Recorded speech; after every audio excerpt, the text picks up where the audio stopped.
Before we start the episode, if the content of the show is something that has been resonating with you, please like, subscribe, and share this with someone who you feel may need to hear it.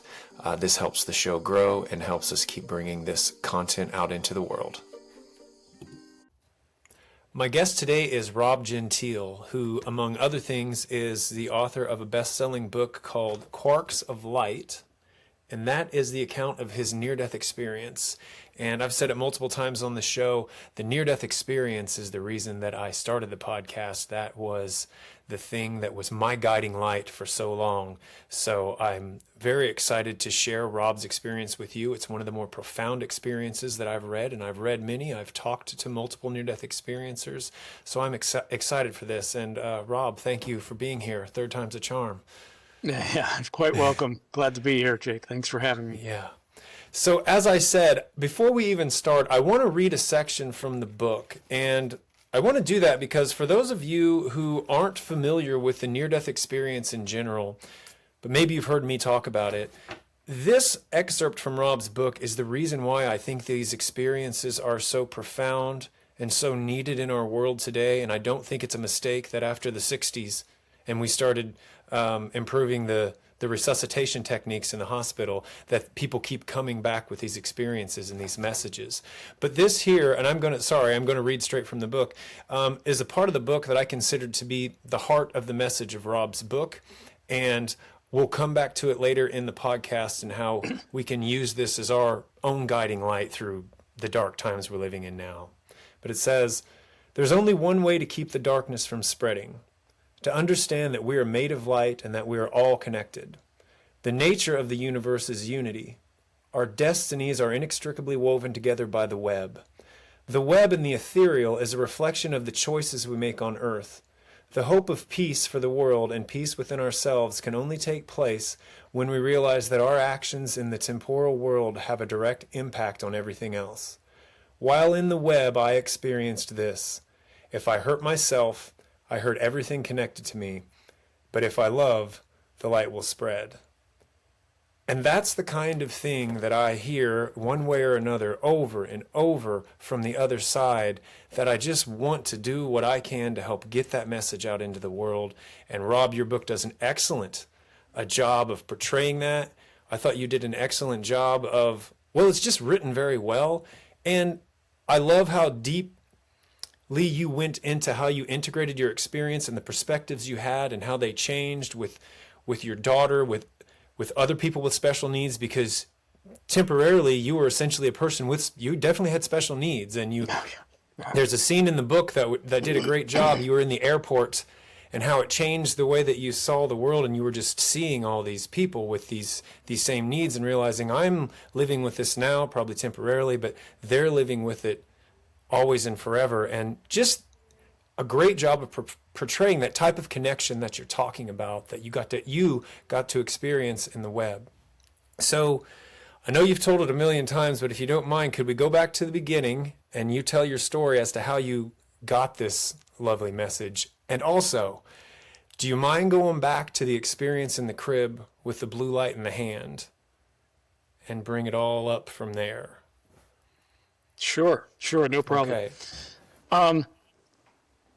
So my parents were Italian immigrants. I was born in the Pittsburgh, Pennsylvania area, actually Aliquippa, Pennsylvania, where the steel industry was thriving at the time. So my grandfather came from Italy first, and then my parents immigrated separately. They actually met in the U.S., but long story short is that my father went into the steel mill, and my father was he died as a result of an industrial accident when I was 5. But it was kind of curious. And my mother, she had 4 boys. She was an immigrant, and it was very, very difficult for us. We survived by her baking bread and selling it to the church. That's how we made it, because back then there was no safety net. Yeah.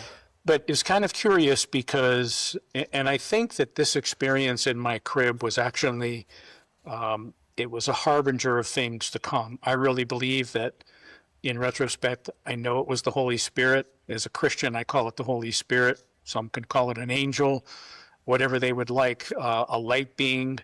But it was my my house was very, very small. It was like a 2-bedroom house.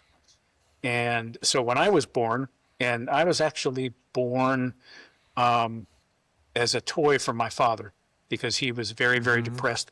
When he got hurt in the mill, he didn't die immediately. He had fallen 30 feet on his back onto a hot steel billet.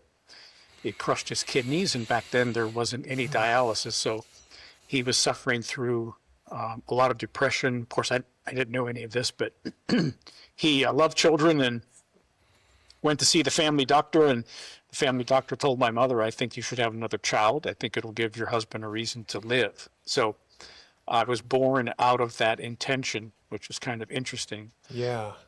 But I was laying in my bed, in my crib, and they had put the crib in my parents' room. So I remember this thing so vividly. I was, as any child would, I was laying on my back with my hands to my side, palm facing up.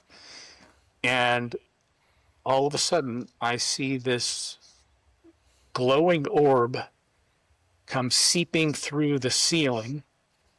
And as it descended, and it just descended very, very slowly like a feather falling, it turned into a hand. And that hand just seemed to put itself right in the palm of my hand. And when it did, it was almost like this shock of energy, like sticking your finger in the socket. And I jumped up out of the crib, and my mother said that I had grabbed onto the rails, like a baby gorilla. And I was laughing and, screaming in total abandonment. How old were you? I think I was around 2-ish. Okay. From my mother told the story. Yeah. But, and that experience was kind of interesting because at that age, it stuck with me, all those years. So yes. When my father passed away, it seemed as though that was the only friend that I kind of had in the world. I had remembered how that hand came and touched me, and I had felt like I was special for some reason, and that it was kind of like there to comfort me and kind of set the stage for what was to come. So are you saying, and maybe you still do it now, it's an experience, the energy of that experience, something you can go back and draw on, the comfort you remembered from that. All you have to do is go back and remember that. And I have nothing like that, but I have my own memories like that. It's like when I need to pull myself back into something that makes sense and it feels like home.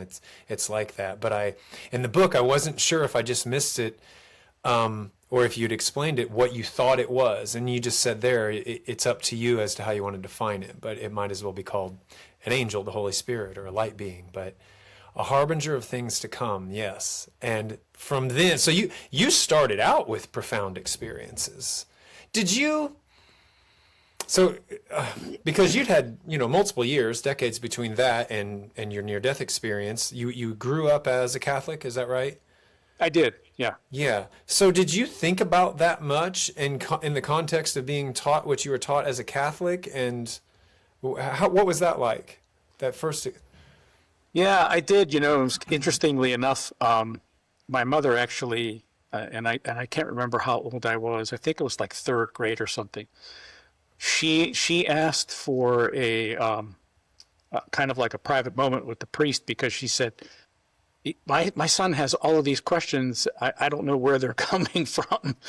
Could you spend some time with him? And I remember, going to the church and in the rectory, asking the priest all of these questions, and I think he was kind of like dumbfounded as to where all this stuff was coming from. But, I got to tell you, just while we're on this whole thing of Catholic faith, I'm glad that I was raised a Catholic, and I had that foundation. But now I'm not so much a practicing Catholic after my near-death experience, and we could talk about that later. But I remember the priest telling me specifically, he said, whatever you do, don't read the Bible because, you have to have you have to go to seminary and you have to be educated like me in order to interpret things. If you just go in there and start reading it, you're going to get very confused and you're going to misinterpret things and it's not going to be good, you know. So, Yeah. so I didn't. So I didn't read the Bible for many, many, many years until I got into adulthood. So. Okay. Well, then let's go up to the near-death experience and what it is that brought that on. Sure. So what had happened, fast forward to age 56, Okay. I had a lot of bone spurs on my neck from sports injuries. So ironically, there was I live in North Carolina now, and I have for like the past 30 years. But there was there still is, a pretty famous Korean doctor in Pittsburgh that does what's called a foraminal anatomy. So instead of, and my wife's a pharmacist, so she said, 90% of her patients on pain medicines are from back surgeries and neck surgeries. This kind of like never goes away. So instead of cutting the back of your spine open in your neck and fusing those discs, this guy goes in through the front. So he cuts a small slit in your neck, and of course you're knocked out. And he moves the esophagus aside and goes in and he drills out those spurs on the back of your neck that's causing this pain. Simple surgery. People come from all over the world to see this guy. You stay in the hospital one night and you're released. Well, for me, what happened was, so 4 nights later, I came back to North Carolina, and 3 or 4 nights later, evidently, I threw a blood clot and it went right into my widowmaker. So I had a massive heart attack. My wife didn't know what was going on. I just woke up, screaming in pain. She called the ambulance, and when she did that, I passed out from the pain. I don't remember anything.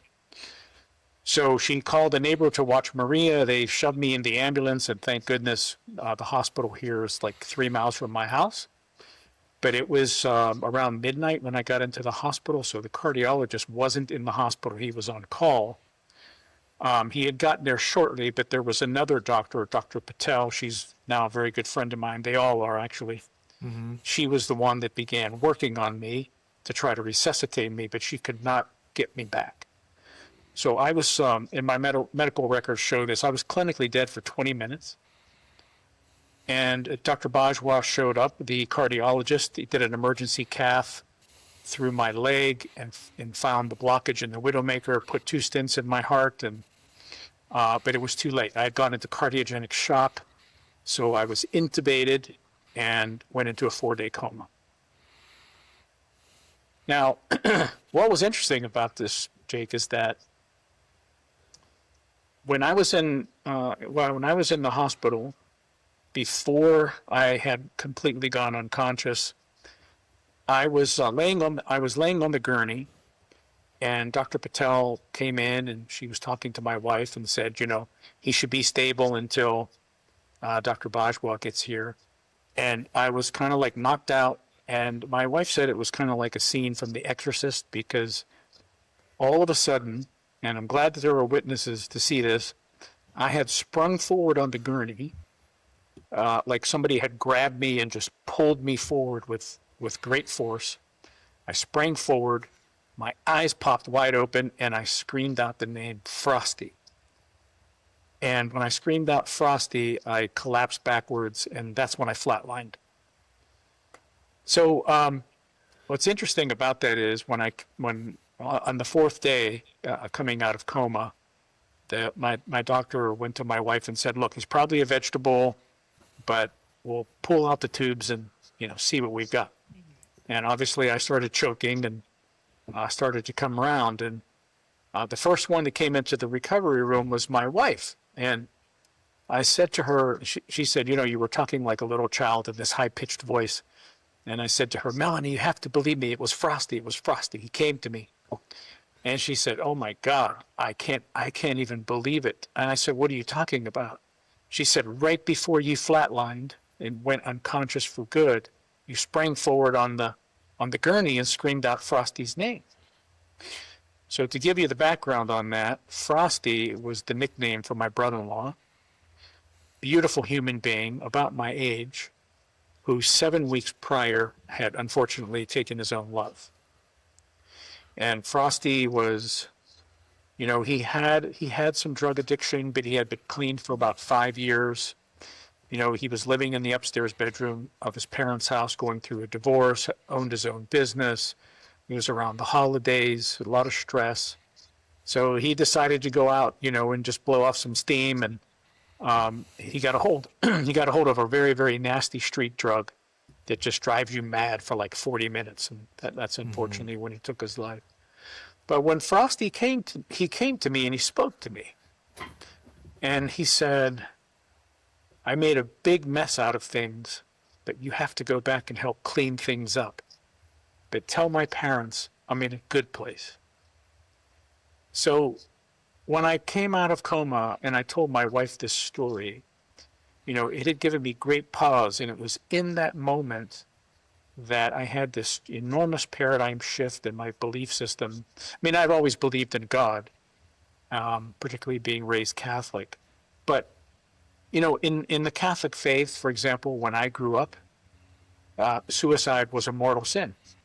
In other words, you took your own life. There was no passgo. You weren't forgiven. You went straight to that bad place. But here Frosty was telling me that, he was in a good place. And he was happy. And he was at peace. And I sensed that peace and those demons and that stress and anxiety that had followed him around, all the years that I knew him it was all gone. He was just in this peaceful place. So that was the beginning of, and it was kind of like Frosty kicked open the door for what was yet to come, my second near-death experience. But if it hadn't been for Frosty and it hadn't been for that experience, what was to come in Chicago while I was waiting for a heart, I would never have, maybe I just would have passed it on as something, an hallucination, hallucinating or something, but I wasn't on any drugs. But so that's how it all started, Jake. So, but when I came out of coma and I woke up, my heart was completely destroyed. So my surgeon came to me and said, Rob, you're not going to survive very long without a heart transplant. So the journey started to seek out a new heart, which in itself was a difficult process. Yeah, you could write a book about it. And so, sorry, I was engrossed in what you're saying, and then I lost my train of thought. No worries. When Frosty, did you see Frosty? Do you know what I mean? Was it something that you saw? You saw him in the room, or was it in a different space that you saw him in? Did you see him at all, or was it a different type of experience than that? It was totally different. No, I did not see Frosty. Okay. I want to be clear about that. I did not see him. He spoke loudly to me in spirit, or however that works, right? It's a mystery, but as clear as you and I are speaking. And it's kind of interesting because, and I still give this thought to this day, and it's almost 10 years now. It'll be June of this year will be my 10th year anniversary of heart transplant, June 6th. I was transplanted on D-Day. So when I would not have believed that happened had Melanie not, and the nurse saw me come up off the gurney and scream his name before I flatlined. So who knows? Did he come to me when I flatlined? Did he come to me when I was in coma? One will never know. Yeah. But to have screamed his name out of nowhere and then, collapsed and flatlined, I just don't know when it happened. Right. Well, when he said he made a mess of things and you need to help clean it up, is that a personal thing that you wouldn't want to talk about, or what do you know what the mess was? Was it just to support the family still surviving, or was there something specific he was referring to? Well, so when Frosty, when that fatal night, it was about 5:30 in the morning, his mother called me. Mm-hmm. So if Frosty had taken his life in the upstairs bedroom of their house, and when it happened, unfortunately there was a gun involved, Um, his mother called me and said, "Can you please come down here?" They live about 30 miles south of here. She said, "Can you please come and go up into that room?" Which I'm glad you asked this question, Jake, because not many people ask that question. Because I think it's very key as to why he came to me. Mm-hmm. So I was asked to go up into the room to see if I can find a note, a journal, or something to give the family a clue as to why he did that. So I had gone up into that room 7 times and picked through a very gruesome scene um, until I did find the journal and gave it to the family. So I don't know.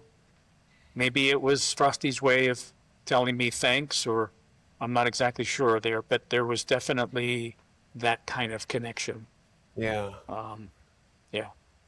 So he was taking care of his parents as much as possible in that sense. Like you were the one to help, but I think that might have been mentioned when you said that yeah, that kind of came back to me. But do you think I've interviewed Christian Sundberg. Have you heard of him? Yes. Uh-huh. Yeah, I have. Okay, he has pre-birth memories. He has a profoundly detailed description of what it was like to, as a soul, as an energetic field, be dialed down in frequency lower and lower and lower and lower until he made it into the womb as a fetus. Yeah. And he said what he did was he smoked the veil. He punched through it. He was an abortion, not an abortion. He was a miscarriage first because he couldn't handle it. He just could not do that. But I guess my point is talking about this veil, that it's possible if a soul had the will, they could punch through. And it seems like it's possible that you came in maybe with the plan or the agreement or with the help of something else, that your veil might be perforated in spots and they reach through and can touch you more than others. You know what I mean? Has that type of thing ever crossed your mind that, I don't know, there's something about you that has a different setup, this connection that you have with spirit and how it reaches through and is able to touch you? No, I think you bring up an excellent point, because I think it did start with the glowing orb in my crib. Mm-hmm. Um, and as I look at my life now and all the things that have happened, having a special needs child, and I think that all of this was predetermined and set up Mm-hmm. long before we come here. I really Yeah, believe that. yeah. Um, and I do think that some people are more sensitive to spirit than others. You know, we always have to. The foundation of our life is that we're spiritual beings having a human experience. So Yes. and people really need to understand that we're spiritual beings having a human experience. So some of us are more sensitive than others. And Frosty wasn't the only one that pierced through that veil, because I talk about it in the book. Dr. Patel's father Oh, was also yes. pushing through that veil while Dr. Patel was working on me. Well, let's go to that. Unless if you don't mind, if you want to, if there's anything Yeah, else you no, no, want to no. do, let's go No, into so that then. yeah, so as Dr. Patel, a beautiful little Indian woman, I described her in the book as having like very small, mousy hands. I don't know how she was able to do it, but for 20 minutes, and she should have, what they say in the hospital, she should have called it long before, but something compelled her to continue to work on me. I mean, here she is, she's waiting for the cardiologist.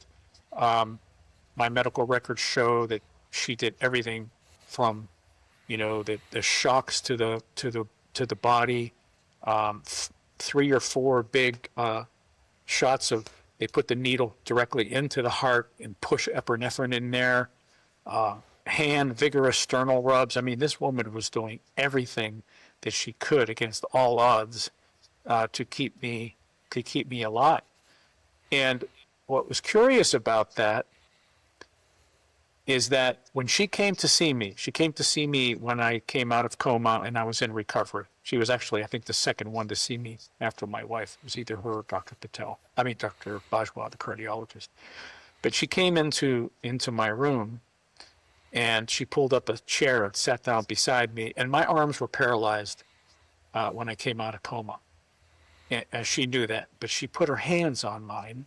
It was incredibly emotional and touching. And this woman began to cry and told me, everything that she did to try to save me, and she can't even believe that I'm here. And then it got very personal. She began to talk about her father, which I found was peculiar. And she said, my father and I were very, very, very close, and we almost had this telepathy thing. He helped me through medical school. And she said, when I was pregnant with my first child, my son, that's all he wanted to do was live to see that child's face. And she said, a couple of months before my son was born, he had an aneurysm and died suddenly. And she said, I'm a Hindu. I've been deeply spiritual and religious my whole life. But she said, since that happened, I've been very bitter. And I questioned my faith and wondered if there's really something else out there, if we really are spiritual beings. And she said, but seeing you here alive has given me hope, and it's re-inspired me, she said, because now I know that it's all true. And while she was telling me this, it came back to me. As she was working on me, another male spirit had entered the room, and I could hear over and over and over again, keep working on him. You can save him. Don't give up. Keep working on him. Don't give up. You can save him. And as she's telling me the story about her father, which I found was bizarre, because why would she be talking about her father? It hit me. And I didn't have the courage to tell her that in that moment, because I'm thinking to myself, this woman's going to think I'm really crazy. I don't want to say she just saved my life. And I'm not going to tell her that. But after I got my heart transplant, which was a year later, I went back to the hospital, which is 3 miles from my house, and interviewed her, Dr. Bajwa, and Dr. John Carson, who was the one that intubated me. So they're all in the book. I interviewed all 3 of them. So it was a fascinating piece of the story. And that was, I worried that I skipped over a bunch of things. Now, at that point, you don't have the LVAD in yet, right? This was, the heart attack was related to the bone spur surgery, right? While recovering is when you threw a clot, you had a heart attack, and then you went through the experience of being hooked up to equipment as you waited on you needed a heart transplant. Correct? So it wasn't the LVAD. I actually rejected the LVAD. Okay. So I went everywhere. I went to, here in North Carolina, we have obviously Duke, it's very famous, Sanger Heart Clinic in Charlotte. I sent my records all over the country. Nobody would accept, because 10 years ago, hearts were in such short supply. And the way it works for and they're still in short supply, but the way it works for heart transplant is that you have to be on the critical list for I think it's 40 days before you're even accepted to see if you'll survive. Okay, because they can't waste a heart. Now hearts are a little bit more available now, and I'll tell you that. I'll tell you why as we move along. But couldn't get a heart anywhere. So it was actually my employer in Chicago who helped me to get a heart. That's right.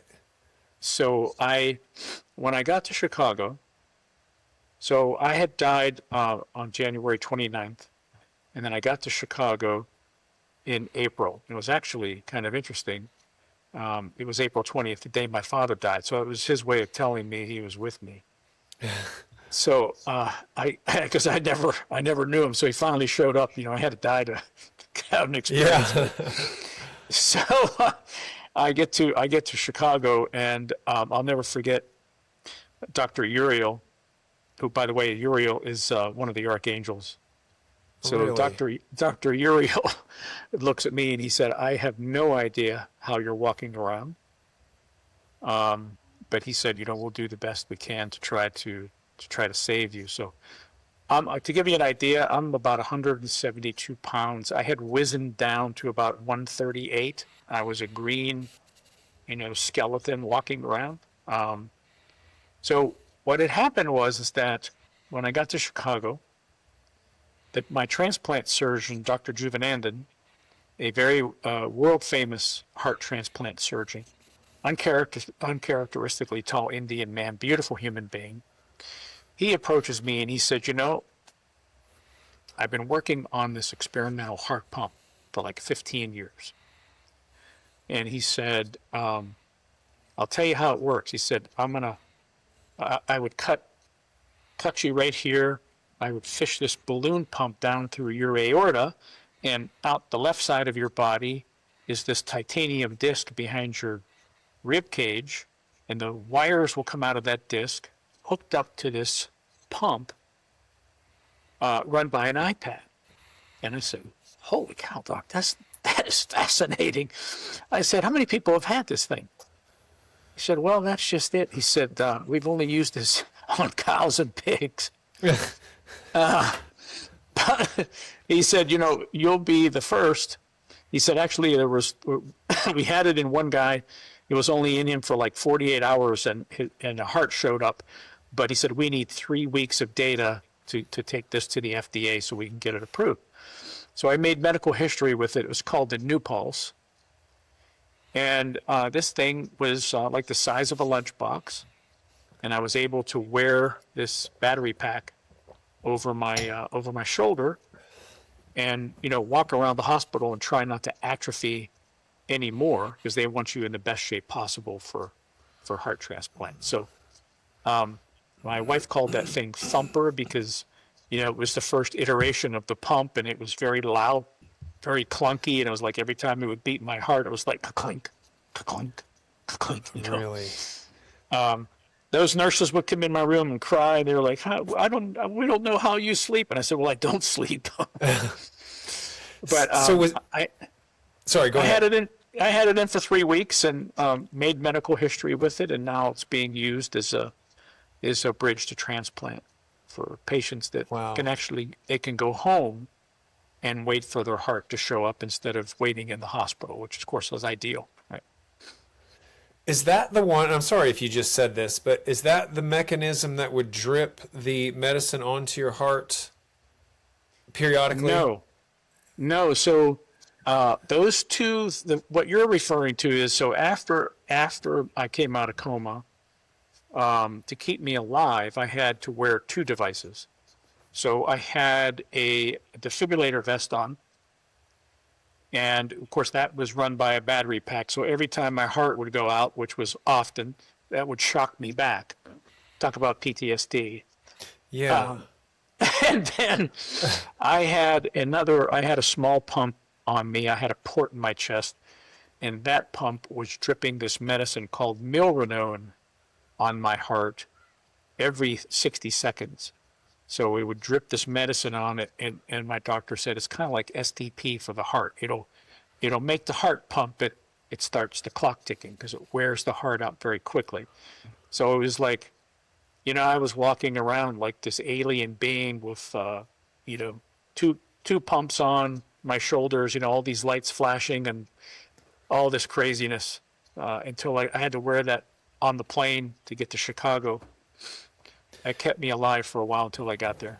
Then and that's what I bring that up because that's what I was wondering about. A couple things.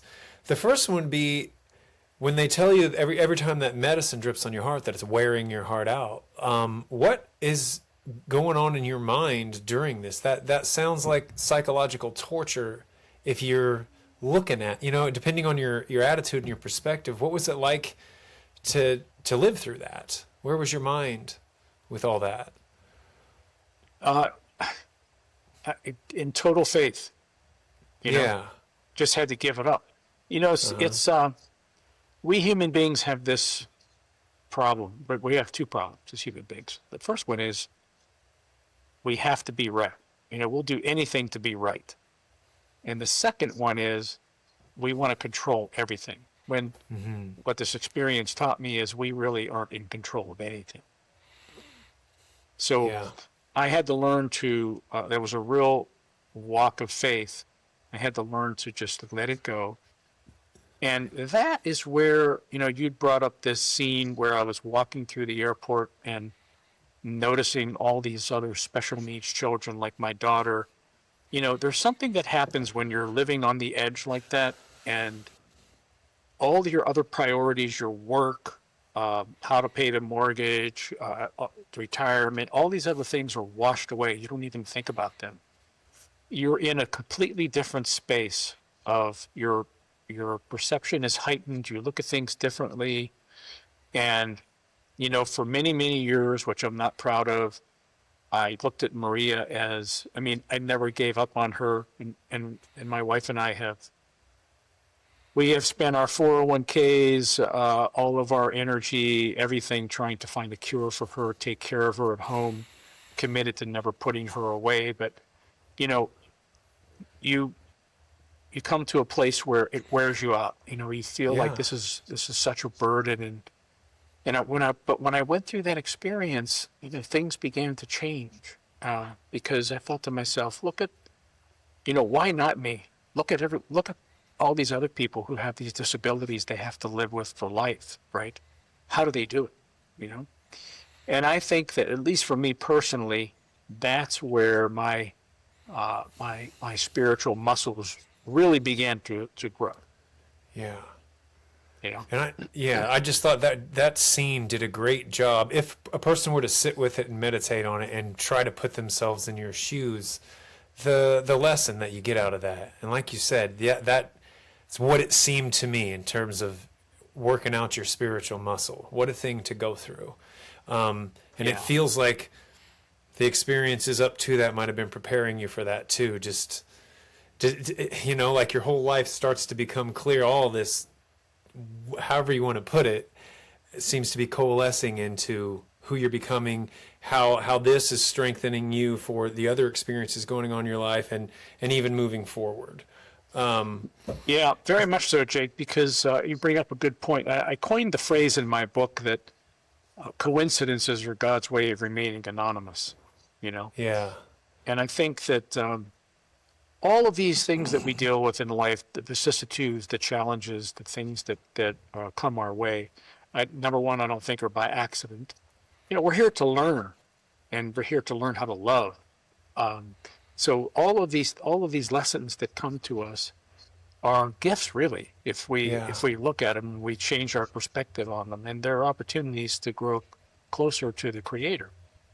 Yes. Because you have to lean on the Creator more so than your own physical strength. Even today, I have to do that to take care of my daughter. I can't do it physically. Mm-hmm. That I love that message. I want to get into more of that before I'm done with you. But let's go ahead and go on to the experience with the web and Sure. what I talked about in the beginning. Yes. So here I was, I thought that finally I was going to make it, and I got the new pulse, I got this thing in me, and everything's rocking along. And so as you can imagine, when you have to go through all of this testing for heart transplant, there are a lot of things that can disqualify you for heart transplant. Mm-hmm. Cancer is one of them. That's the primary one that you can be disqualified, because you're on immune suppressants the rest of your life. So in theory, if you have cancer, they're not going to, I don't want to use the word, waste the heart on you, but it's kind of like what it is. It's called what it is, because the immune suppressants will allow the cancer to flourish, and in a very short period of time, you could pass. So lo and behold, here I was, and everything was going along great, and got the new pulse, and everybody's happy with it, and I'm making medical history, and I'm feeling better, and filled with hope. And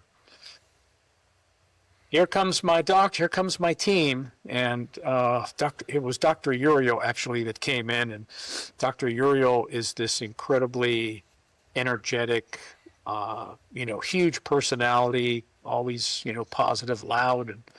And he's always come to see me by himself. And here he comes one morning with his entourage, and he wasn't in a very good mood.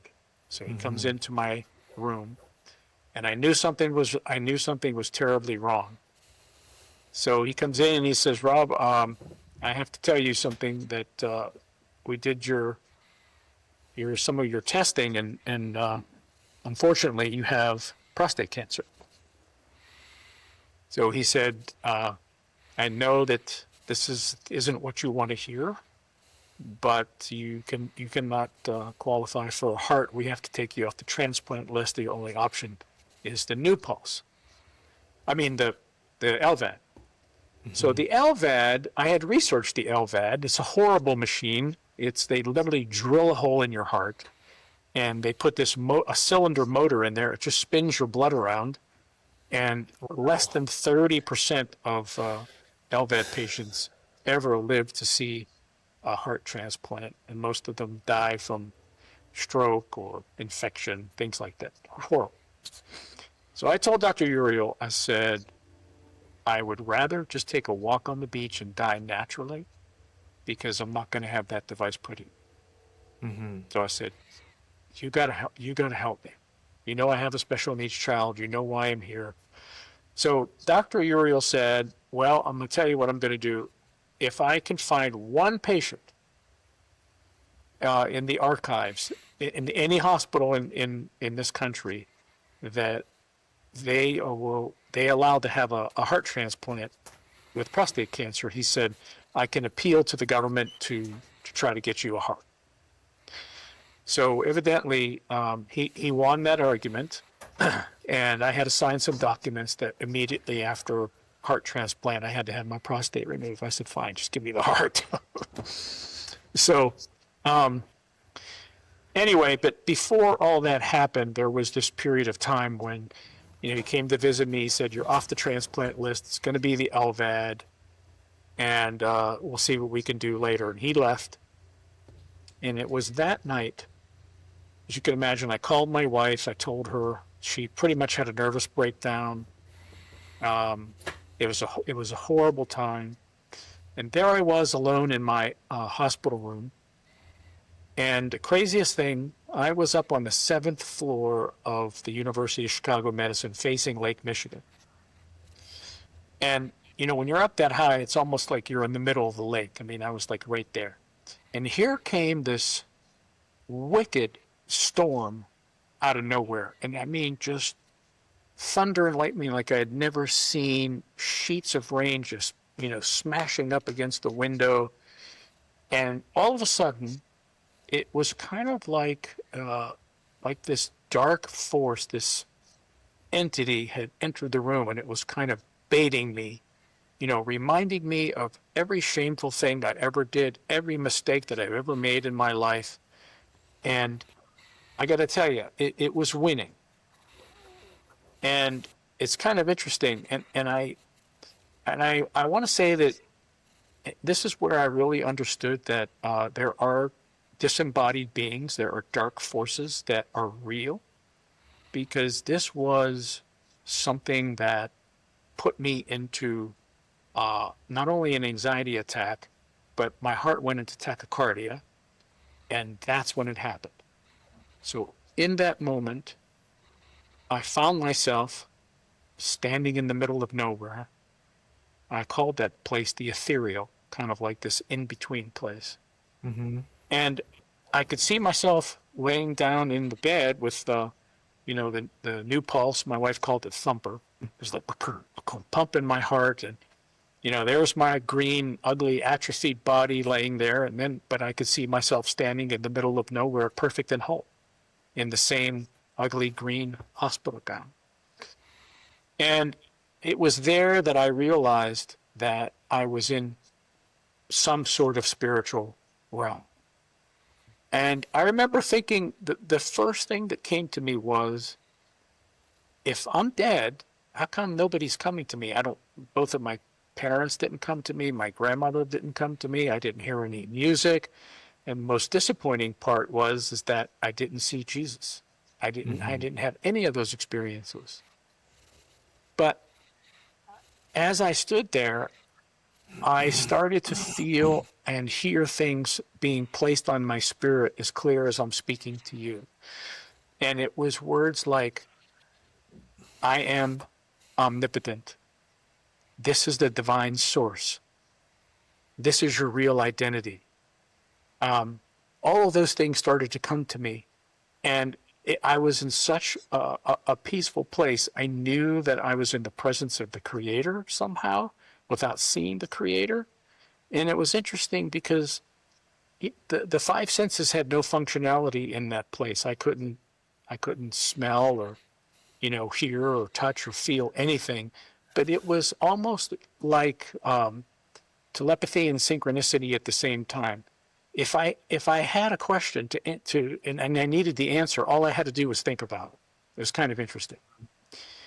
And then all of a sudden, I saw and became part of this tapestry of lights, these beautiful, incredible web of lights woven together. It was this beautiful tapestry. It's kind of like, you remember in science class what a neuron looks like? And a neuron has these tentacles and they're all woven together, kind of like synapses in the brain. Yes. And it's all woven together. And this beautiful web made of these sparks of light just seemed to hang on the ceiling of the universe, and it just spread into infinity.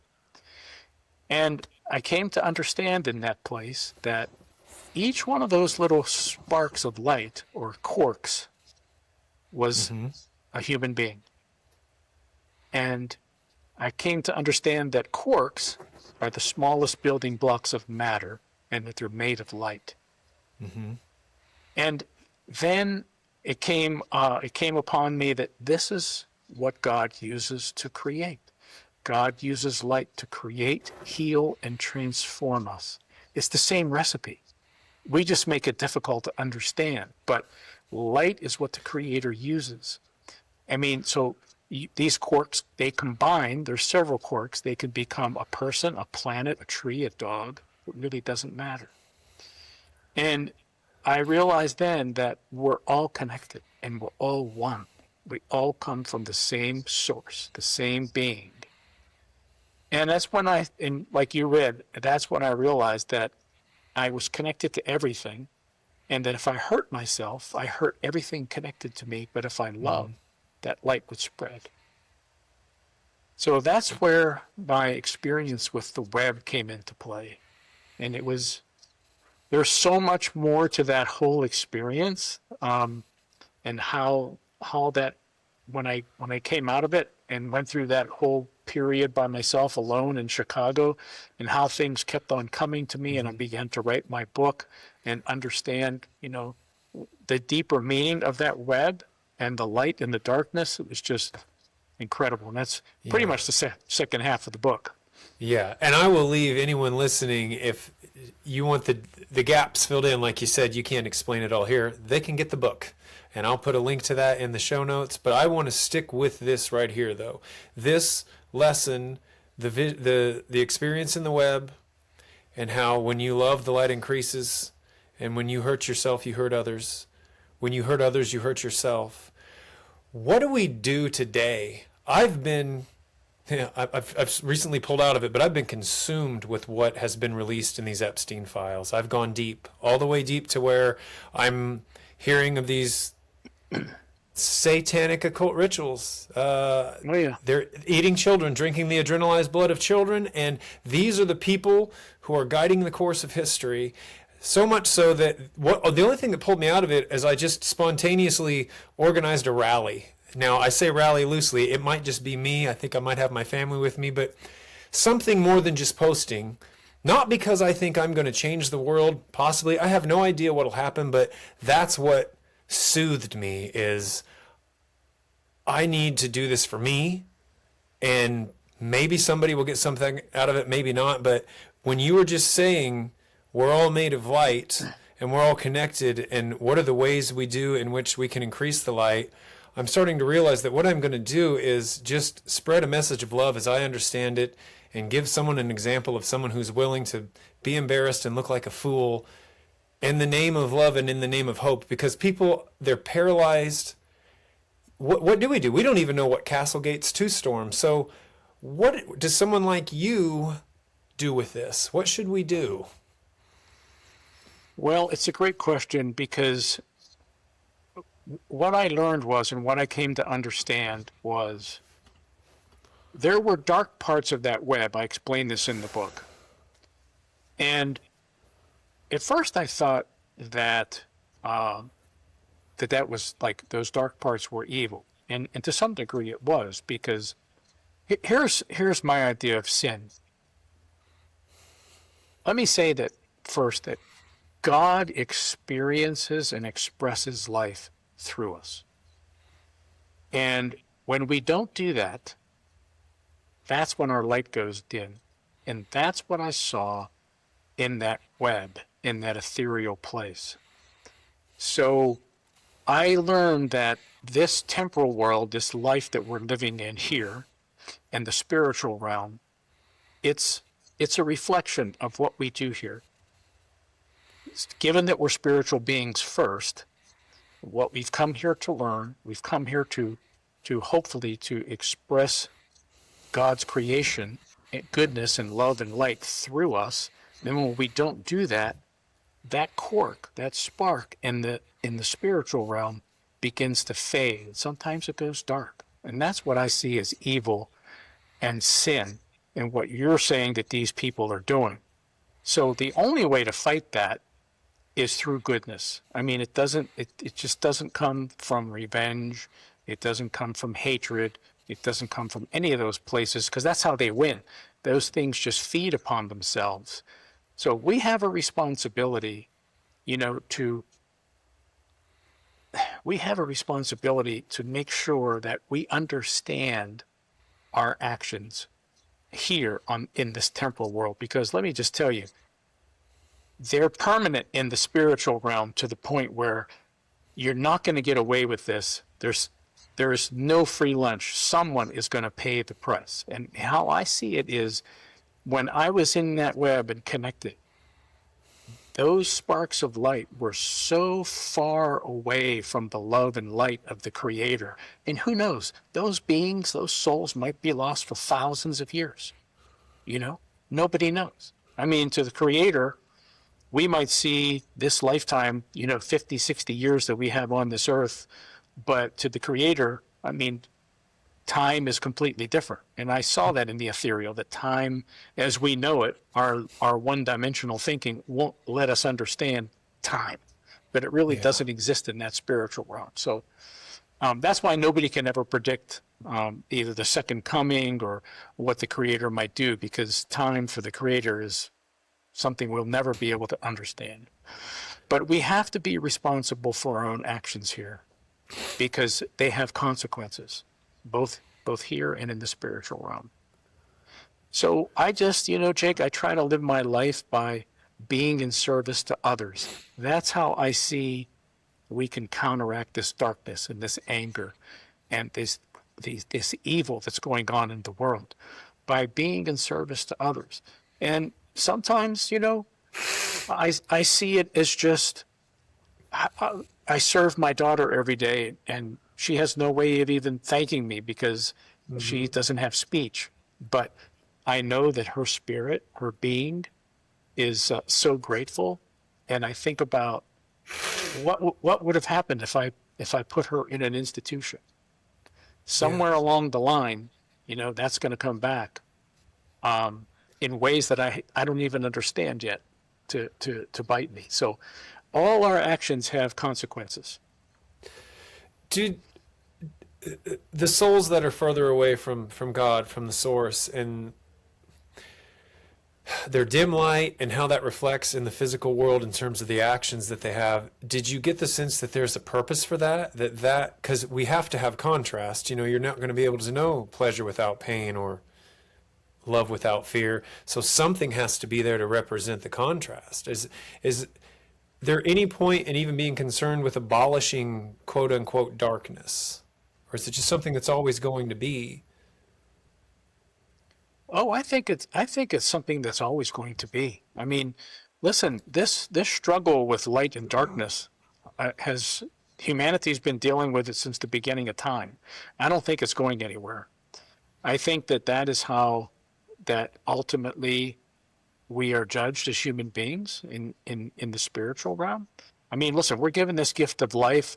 We're supposed to come here to love one another, to serve one another, to help one another through this experience, to learn how to love. Because, like, again, that's the only way the creator is a spirit. The creator isn't here in human form. That's the only way the creator can learn about the human experience. So I just think that it's always going to be there. Each and every one of us have the responsibility. I'm not saying that we shouldn't do something about it and bring these people to justice who are doing these things. That's not what I'm saying. And I'm saying that we have to be more aware of our own personal accountability, because if we're silent and complicit in these things, that's not good either. I mean, there's a time when everybody has to stand up. I've done that many times in my life and continue to do that, and I have to do more of it. But we can make those changes, and we can do those things in small and subtle ways. We don't have to start a revolution, but we can start in our own family, you know? That's what I was having a talk with my brother last night because of this rally that I, not spontaneously, but kind of, I didn't put a lot of forethought into it. He's like, I'm concerned about you. I'm concerned with you and about you, you know? And his concern was that I'd look like a fool, nobody would show up or whatever. But it's been on my heart for a while, and something in me, my experience is that I don't care. That's not even the point. I don't care if anybody shows up, because it turned into what it's going to be a rally for is the human spirit. Yes, I'm going to address what has gone on in the Epstein files, and because I feel like somebody needs to do something, I don't know what, but the rally's going to be, I'm going to have a microphone and I'm going to just speak my heart about what I feel people really need to wake up to. And it's exactly what you're saying, to remember we're divine beings, that we're more powerful than we would ever be allowed to believe, that, you know, we're institutionalized. I was a teacher in the public school systems, and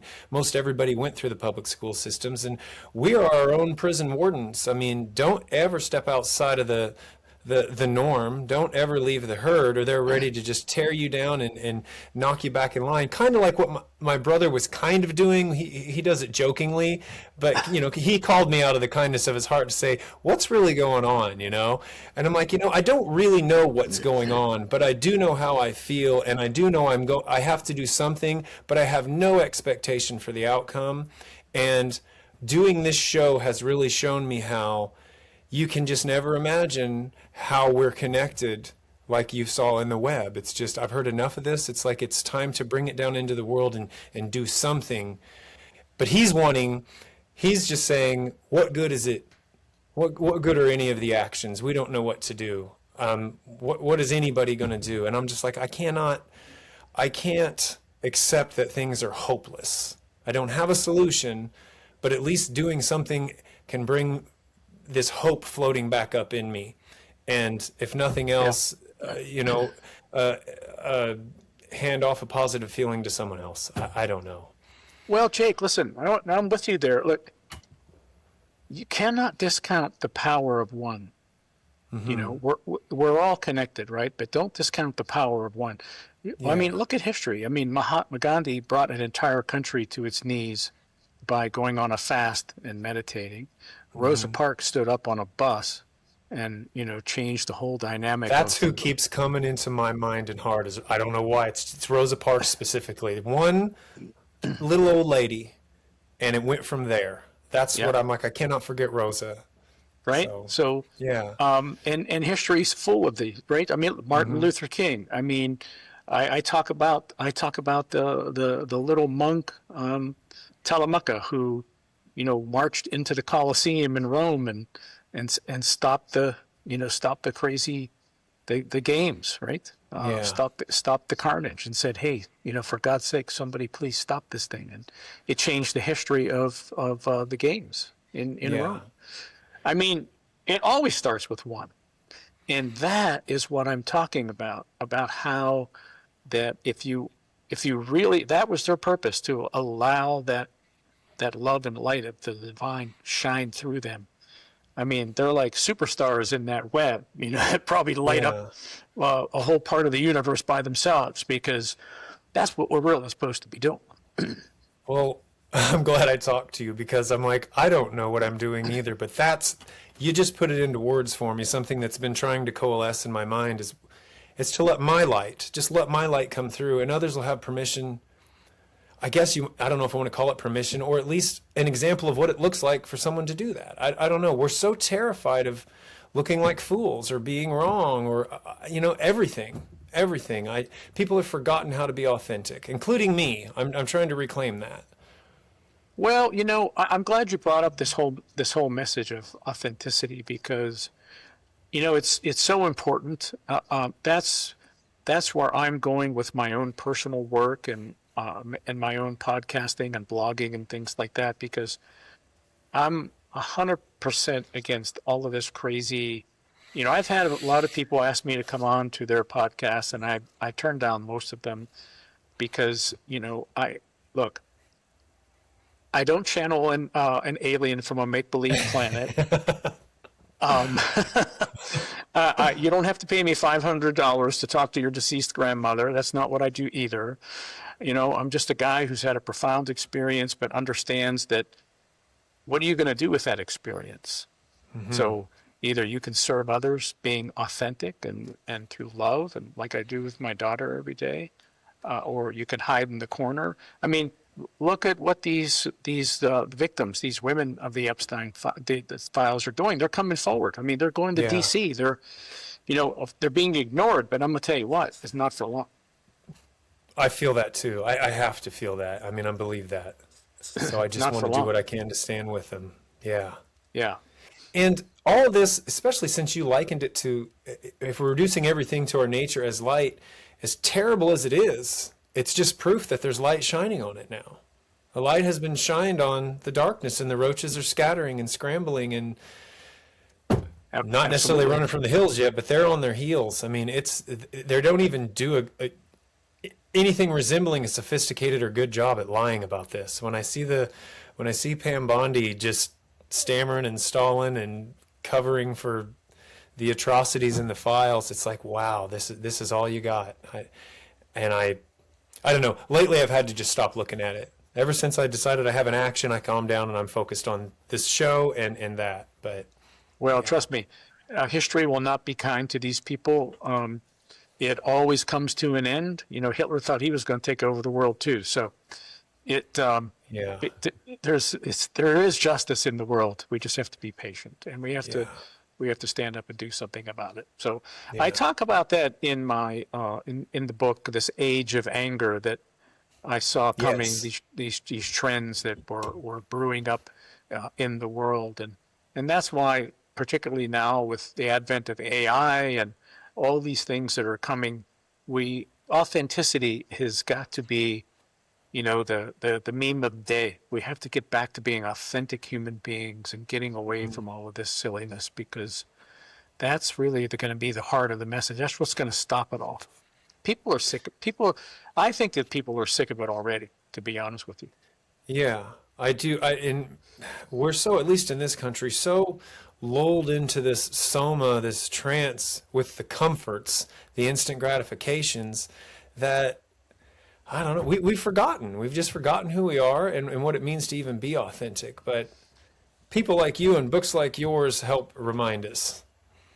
Well, I have to tell you, well, thank you. I have to tell you that I think it was every year I go back to the University of Chicago for my annual checkup, and it was about 3 years ago. I went back up and actually had the opportunity to have dinner at the home of my transplant surgeon, Dr. Juvenandan, Hmm. who has transplanted over 1600 people now, including his own wife, which is interesting. Wow.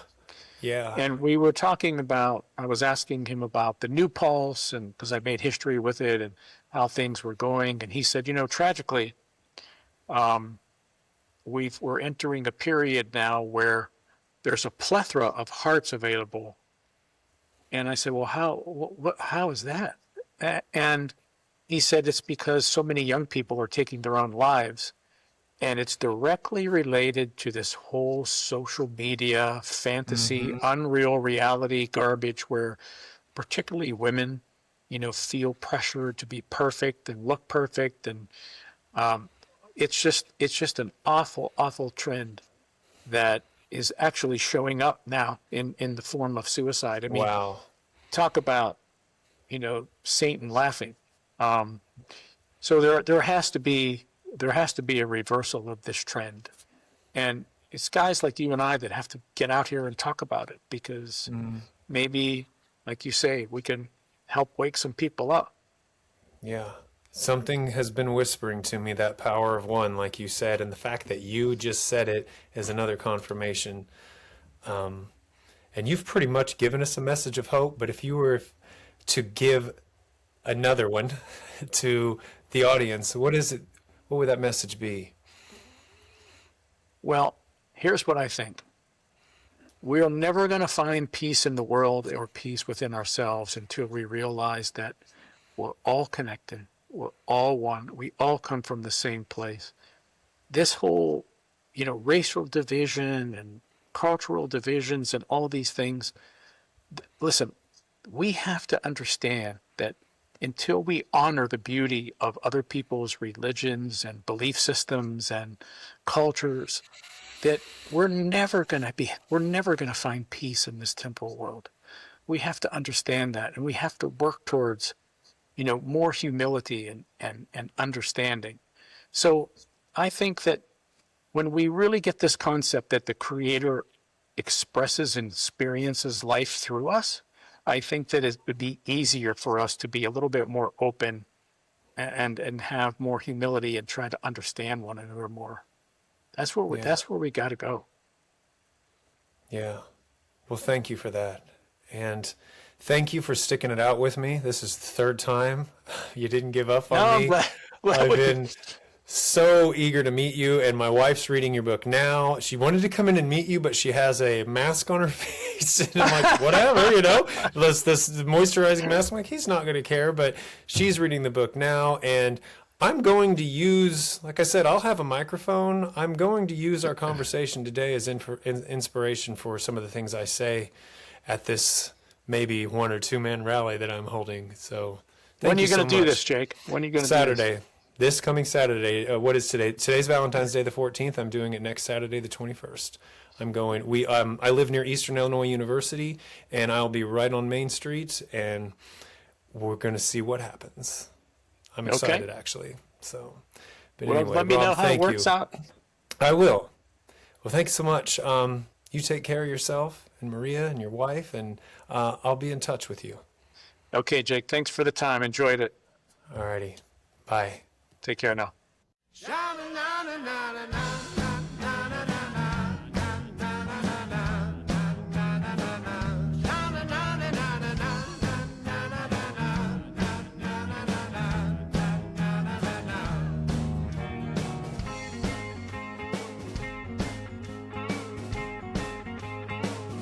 We were doing just fine in the life that we were living. Happiness flowed in peaceful abundance. Fruit grew fat on the vine, and the life that it was given was the same that filled the chambers of my heart. And we spoke most of the time of the workings of the spirit, how to see, how to hear some voice. And there in the breeze I heard, you can never be alone. There is nothing you can do that would mean you fail. Remember, this world is not your home. This truth leaks slowly from a smile behind the veil.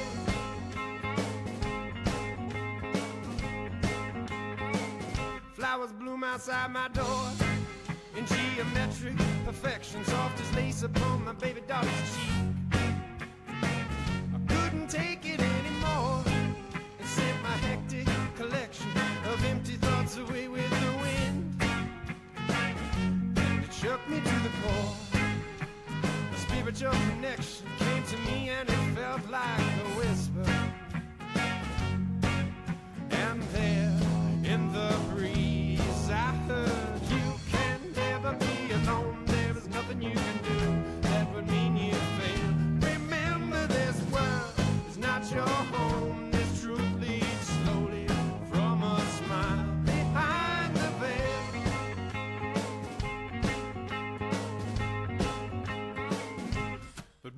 I feel